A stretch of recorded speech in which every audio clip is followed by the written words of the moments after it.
Alrighty, hello YouTube, and welcome back to another video. This time a little bit different. Me and Shuvi are actually recording this on our own outside of stream. So hello, Mr. Schubert. Hello, brother. Hello, hello, hello! Really excited to be watching today's game that we're going to be analyzing here, yes? Yes, we're going to be watching Game 3 of yesterday's scrims. We're going to be focusing on Team Akatsuki, a relatively new team to ERM, coached by my good friend Mr. Hojun, aka June. We have a lot of cool players on the team. Shuvi, who do we have here? So, we got Pungwa. If you've been watching Eternal Return Masters for any time, this is going to be a player that you definitely know about. One of the best, or quite frankly, you could even argue the best. Adela, no, sorry, I said Adela. Dina, there we go. That's the word. Look at that. We're already getting me slipping up already. Expect more of that throughout the video, but we got the arguably best Adina. That's going to be existing on Eternal Return on our screen. Alongside that, it's going to be Alade. We know about this one too, if you've been watching ERM for this specific season. They're Lennox, one-trick player that's going to be joining the fray for game number 3.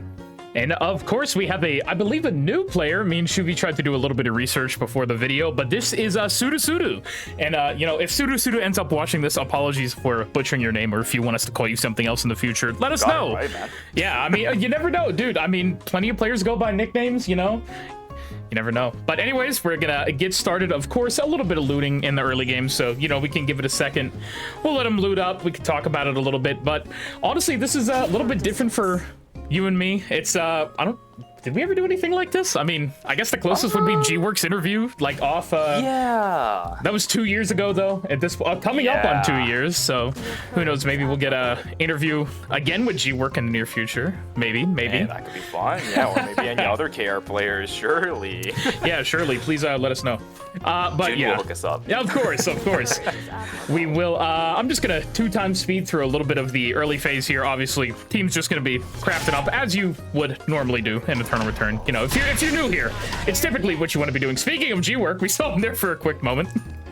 Yeah, that Adela already starting to do a lot of work, but of course, with the early game, we've actually seen a lot of these teams starting to group up quite early, even if it's just changing to phase 1 being night number 1. These teams want kills, which means grouping up early is going to be almost a necessity for a majority of these guys. Of course. So we do see that pawn control going over in favor of this team. So if you do end up seeing something like this in ERM, it is something that you can be looking out for. Unfortunately, though, for us, it's not Cemetery, so they're not going to be joining that Cemetery Fiesta we've been seeing a bit more commonplace in KR. I mean, commonplace in KR, commonplace across the globe. I feel like we've seen a chapel or cemetery or wherever else on the map just become a hot commodity, a hot target, if you will. But, you know, they're going to be split up a little bit here for right now. But, I mean, that's only for a quick little second. And, you know, again, thank you to my boy June for sending me over the replay codes. I know I could get them either way, but still, we love you. Big hearts out. And now we are going to be keeping it on Akatsuki's vision for this whole game. And, oh, great E there by Kacha to be able to get out of there. Completely dodging the Nikki, and a great electrical shift here as well. Lennox still trying to get over to the Kacha, but an ABC coming in.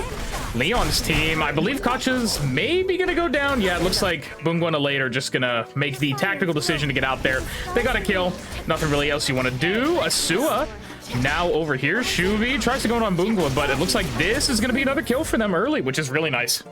It's really good too, because that right there was Team Insider. They've been one of the most aggressive teams this season when it comes down to jumping onto a target, and the fact that we were able to see Sudo actually be able to dodge away from that is absolutely huge. Every chance that the Nikki tried to create and every opening was denied by the Katia herself. That's really difficult to do. So really nicely played from the Katia. It actually gives her a bit of opening as well, because they did end up trading. It was 1 for 2 overall, right? Because they were able to take down the Nikki. They were also able to take down the Sua post-mortem. Great start to their game. So now I'm curious here. We do have Kacha who, you know, coming back up, saw there's going to be nobody in hotel, possibly just prepping it for everybody to be coming over here. Yeah, you can already see they're working their way towards the Hyperloop, and they really want to contest the hotel tree, which I'm liking. Which is a great idea too. This kind of roster right here, it can utilize that Tree of Life in so many different ways. We've actually seen a resurgence of Blaster Helmet becoming a really popular item amongst ADCs right now. We've also seen some shenanigans with Empress on Adina, which is a really critical item if you want that. Let's just grasp pretty early on. there's a lot of ways that you can go for this, but it seems like we are going to have Team Insider joining the fray too. I do see NCMB on that Nikki. So if this Kadia is the one that gets targeted, they're going to have to try figuring out something fast or even just deny this objective altogether. It just seems like they're going to leave. I do like this because early on, especially when you have something like a Kadia as well as an Adina, it's really difficult to dodge away from a very focused fight, which you're going to see from Team Insider on that Tree of Life. You might as well just not risk it and go for something more like the Mutant Wolves just now. Of course, and you know, just to take a look at them real fast, if you've been watching the last ERCS video or was able to catch the stream the other day, you'll know me and Shuvi were quite... Oh, they're dead. Anyways, yeah, wow, already. Anyway, I was gonna just say we were a little bit critical of the Adina. Oh my God, no, you're me saying Adina, Adela. I'm sorry. No, oh my God, Adela and Nikki. Oh my goodness, this guy's in my head. I live in your head rent free for that one. I do like the Katya down here actually just cleaning up school. You know, Revival's still on, so you really don't have to be too together. You know, maybe 1 or 2 zones apart. But yeah, I like what they're gonna be doing down here. Katya gets a lot of mastery from this. You can see they're about to hit their force cores already, which is very nice for them, all 3 of them.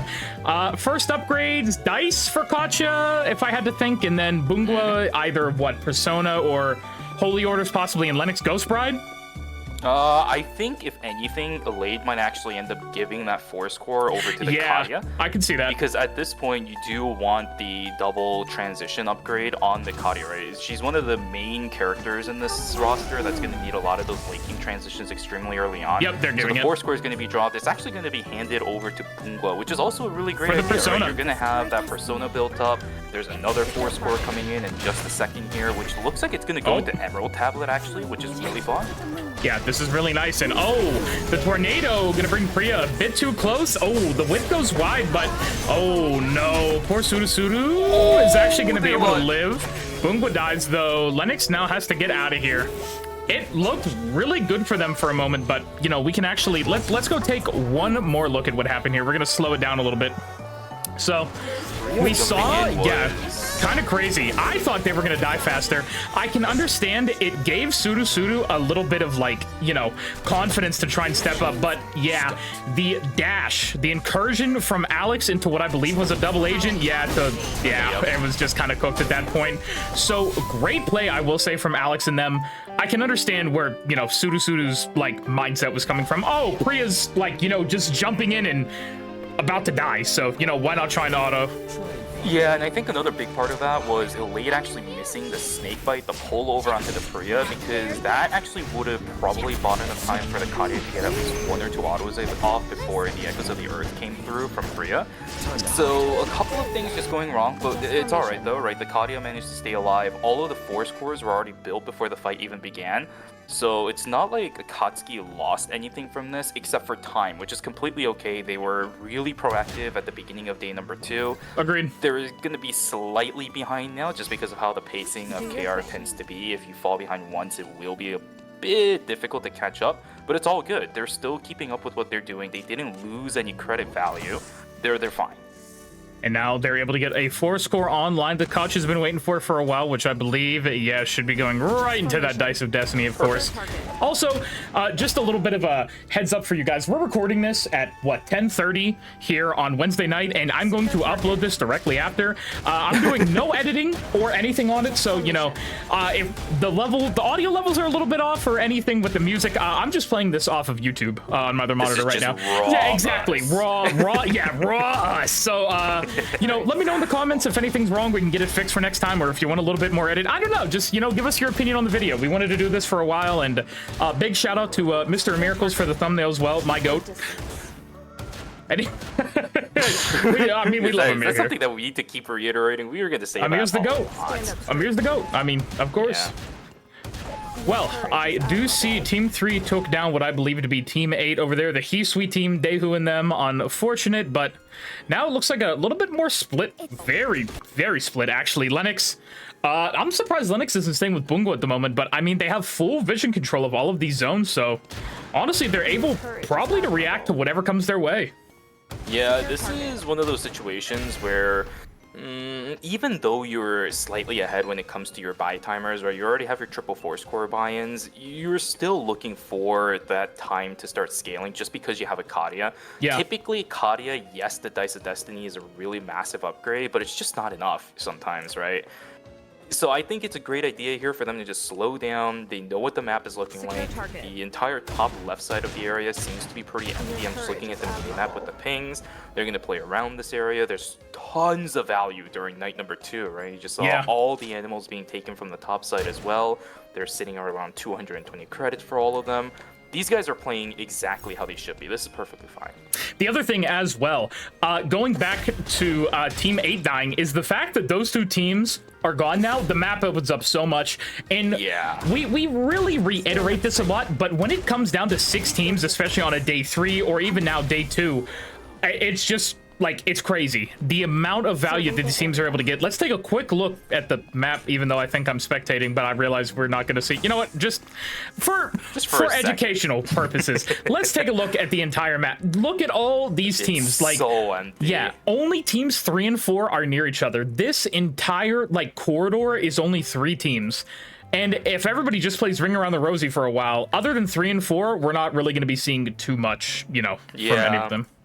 And I think it looks a lot more claustrophobic just because of the zones that are closed at the moment. But typically, the amount of space that is available, even when you're down to 7 teams by day 3, it is just so much. I've seen teams almost never fighting, especially in ERM. When we go down to 7 teams, when there's 8, you'll still see people fighting at day number 3.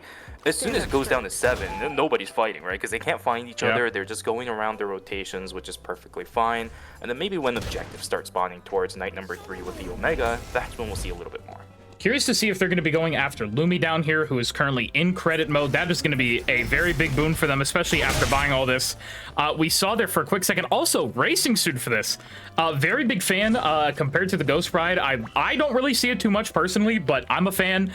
We see Sudu as well, having the intervention already. The dice we talked about, the racing boots as well. And Bungwa going to be on 4 items already, and now looks like a team is here to contest them in the gym.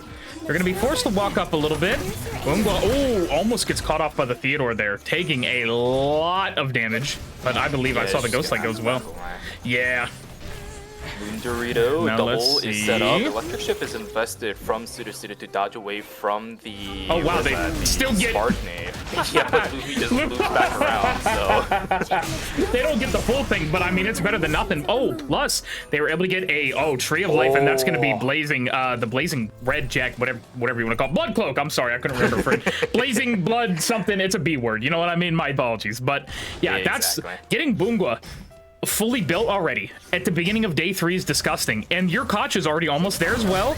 And now look at this, the Theodore gets the book from Sua. It's a lot of damage. Yeah, this is really bad. Bungwa, they're all forced to back up, but a great Sparknade from that Theodore is going to lock them up for so much. And now Bungwa's going to be forced to just kind of, you know, make them leave. But, you know, going back to that a little bit, just for their sake, I'm gonna look at how this like starts here in another moment. They are such a mid-range team, and the fact that it turned night here, I think they should have immediately left, because up against something like a Theo as well as a Priya, you make one mistake, you are never going to be able to run away from it. So as soon as it turns night 3, what I would have done is just immediately run away. There's absolutely no reason to fight here, especially when that Sparknade was already kind of beginning the fight to begin with. As soon as it turns night, you can see look at that damage. Back away. Yeah, and the force with the drone from Kadia is not a bad idea, but the fight is already at a loss, so I think the call should have come a little bit earlier, but it's still fine. They're going to lose a couple members. Great. If anything, this was actually just a great play, I think, from Where'd my mouse go? I have no idea. What? Just disappeared. Even the mouse is like, get me out of here. Bro, I legit, oh, hello. Okay, anyways. Apologies for that little spectator bug. Lost my mouse for a moment, but thanks to the power of the mobile kiosk, they're going to be able to get Sudu back up. Lots of 200 credits when you're honestly this far ahead. We take a look real fast. Weapon Master's grade, Bungwa already at 16. The team they just fought, where is the Theo team? They're doing good as well. That's Sua's very low mastery, actually. Oh my goodness. Which is fine. I think in a composition like this, especially you can look at her augment, it's going to be Ironclad, so she's probably on that hammer at the moment for her items. She's even on the Strider at the moment, so she's a little bit more of that, hey, let me just try to get that Strider level 2 and the slow from Odyssey, just so that the Theo can initiate. It's completely fine. Yeah. Overall, though, I think for that one, the fight that we saw at the northern side was just Team Akatsuki playing into the strengths of Team number 5 more so than them being I like where they're walking here too. They're kind of like almost treating this like a mini objective. They get the gold cube, they get all the drones. That's a decent bit of credits. Lennox just about to have 200. Probably trying to finish off whatever Katya needs, which in this case is going to be the Star of the... Is it Star of the Wilds or where does she go? I think it might be Blaster Helmet. I do see the bicycle helmet in the inventory. Yeah, it's pretty good nowadays. That it's really good. Extremely strong. And then for the chess piece, debating if they're going to wait to get a Burgundy or if they're going to go weapon. That's what I would think, if they're going to go Burgundy. Yeah. I think Burgundy has also been really popular amongst ADCs nowadays. It actually becomes a fiery item. And I've seen if these teams start getting those red chest piece boxes, it's immediately a Burgundy onto somebody. The amount of value that you get out of it and the shield that also comes out of it in a time where TTK, time to kill, is relatively low, it's not that bad. Let's see how this fight goes. Are they going to go for it now? A bit of a slower game for Team Akatsuki.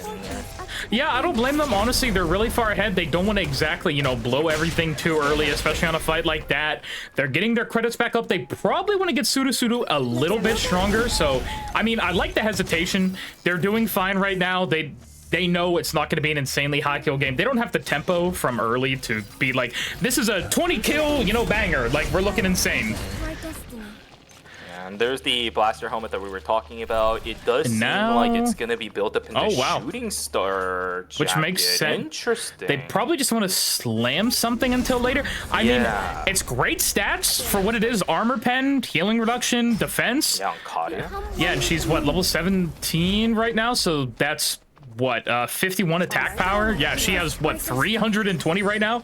She's going to be hurting like a truck, and there's that Nadine in them from Uptown who are naturally going to want to start walking into forest. Boomgwa! Oh, great damage there. The Ghost Light goes out as well. That was massive. It's going to force them to back up a little bit, but it looks like they're going to want to contest Wick, which is coming up in 20, so they're trying to pressure these guys off wherever they can.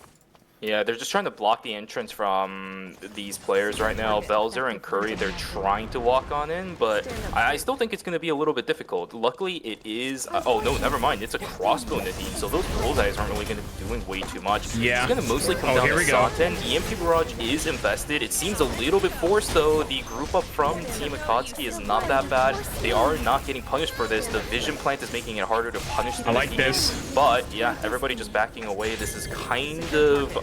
the way that I would have expected this kind of fight to go. Alex threw out everything at the start, which allows team number 6 to actually end up picking up the Wick Lamp for themselves. Everybody's just going to disperse.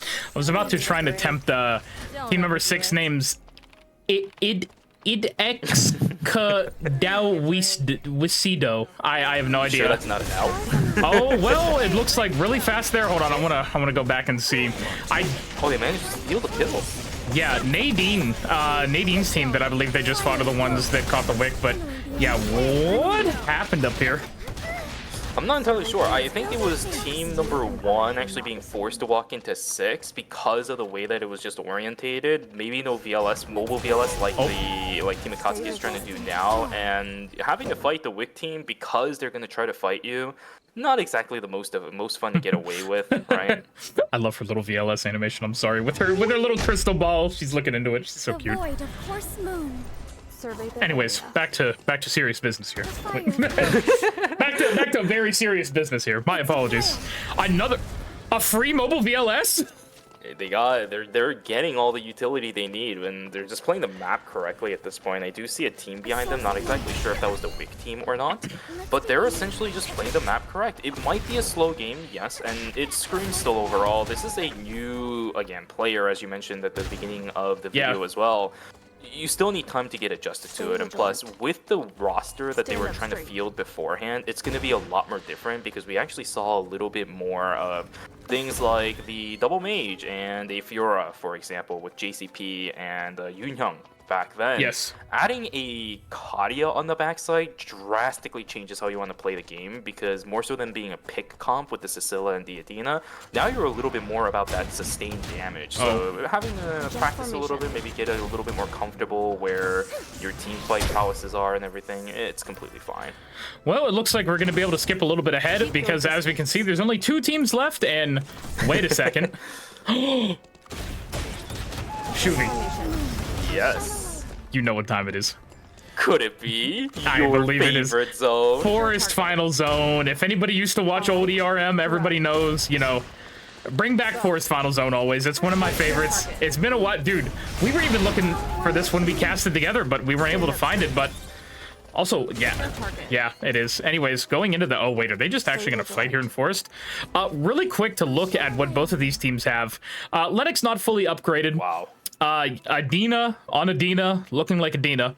The Mai very upgraded as well, and Revolu looks like a monster. I have a feeling Akatsuki's not going to fight this, because if you take a look at the top right, top left of your screen, that is the weak team, right? It's one of the reasons why they're able to have double transitions at the moment. They've been killing teams left and right. So not too surprising at this point that these guys are going to slowly back away. I do like what Pungwa is doing, just kind of dabbling with it a little bit, but these Moon Doritos are going to make it a little bit of a pain, so immediately we'll just back away here. We'll probably just wait until Wick buff is gone at least. I do want to see the Forest Final Zone just because you're here, but I don't think Team 6 is going to let up that easily. I do see them inside. They're VLSing, mobile VLS once again, just to get themselves on out. It's just the right play. Yeah, get a little bit more farm. It looks like maybe they're going to get an item for Lennox. Yeah, oh, the bunny hat's really big here. Yeah. I'm still surprised. In this fight. You know, I still am always surprised that this isn't like a Ghost Bride solar system Lennox, but I really like this build. It seems so expensive though. Yeah, I know, it definitely is. Don't get me wrong. If you have the funds for that, it's expensive. But I mean, this is still expensive. This is still double 4 score. It is, yeah, but way better than a quadruple 4 score. 100%. And plus, I think what ends up happening to a lot of these gangs is that they'll just get remnant transitions towards the later stages of the game. And plus, there's a little bit of synergy going on where Elade as well as Boomba both have quick step on the racing suit as well as the Emerald Tablet. There's a taunt coming in, but it doesn't really result in Boom was cut off. Yeah, Pungwa is completely cut off. They're going to have to walk into right now. I think that the healing drone was actually proc from Elade, so I think Team Akatsuki is going to be fighting this final zone on the back end in comparison to Team 6. There we go. Yeah, it is going to be down for a second. At least you have a decent bit of healing coming in from Pungwa, but still a little bit of not uphill battle. It's more like it's like a gradual slope at this point. Yeah, and plus, walking into an Adina in these type corridors is not going to be fun. Keep an eye out on how the late is going to Revolu in the back. Revolu sitting on the backside. This is actually a really nice flank. The question is, oh my god, Pungwa is able to get the Ghost Sprite dressed on too. It's actually going to be a death probably, and he does end up getting it. Oh my god, the Ghost Fire is what ends up killing down Revolu. It was a great idea, right? A great plan with the flank on the back, trying to go for something on the backside, but Revolu, unfortunately getting caught out by Pungwa. The Ghost Fire will not be enough as the time just doesn't come in. That fight was great reactions, I think, from Team Akatsuki. Yeah, and I want to see this from Revolu's point of view here after all this happens. We're going to take a quick little look-see. Because, I mean, I really do like the idea of Revolu. Yeah, it's a great plan. But the amount of damage that he instantly took, because they turned instantly, and look at that damage. Oh my god. Just his...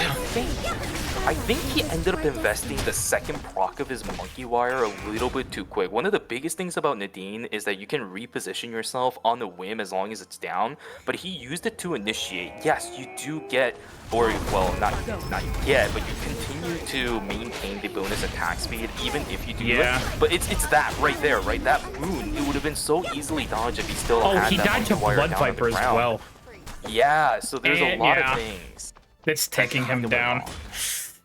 Yeah, but I mean, a great victory for Akatsuki. If you guys don't know, they actually did the best in their groups yesterday. Group B for scrims, with Suda being their new player. So, you know, big congrats to them on such a great first showing here. Yeah, I think they did absolutely fantastic. MVP, I don't even know. They all really did lovely. They didn't really fight that much, though. No, I know, but even without fighting, it still just goes to show you, like, a really clean, solid game.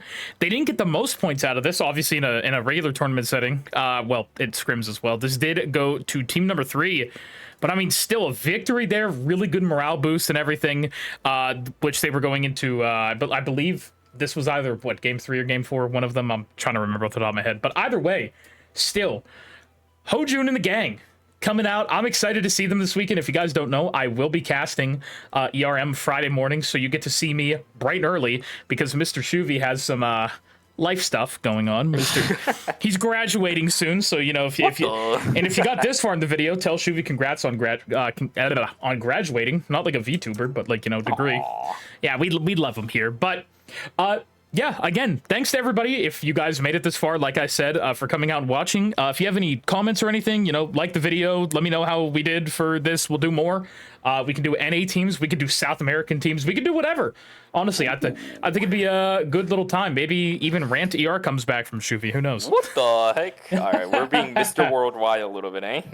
I mean, you know, it's fun. We're always like that. But, guys, we're going to end it off there. Thank you all for coming out to the video. Have a lovely day wherever you are, and we'll catch you in the next one. Bye, guys.